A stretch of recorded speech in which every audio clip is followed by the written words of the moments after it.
আব্দুল্লাহ ইবনে আমর বলেন, রাসূল সাল্লাল্লাহু আলাইহি সাল্লাম বলেছেন, আরবাউন মান কুনা ফিকা ফালা আলাইকা মা ফাতাকা মিনাদ দুনিয়া। মনে রেখো পৃথিবীর মানুষ, চারটা জিনিস আছে যার, সবকিছু আছে তার।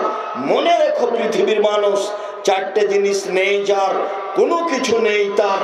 ইহকাল নেই তার, পরকাল নেই তার। চারটে জিনিস আছে যার, ইহকাল আছে তার, পরকাল আছে তার। চারটে জিনিস নেই যার, ইহকাল নেই তার, পরকাল নেই তার। এক, হিফজু আমানাতিন, আমানতের রক্ষা। দুই, সিদকু হাদিসিন, সত্য কথা। তিন, হুসনু খালিকাতিন, ভালো আচরণ। চার, ইফাতুন ফি তুআমাতিন, বৈধ রুজি। বৈধ রুজি নেই যার, ইহকাল নেই তার। বৈধ রুজি নেই যার, পরকাল নেই তার। বৈধ রুজি আছে যার, ইহকাল আছে তার।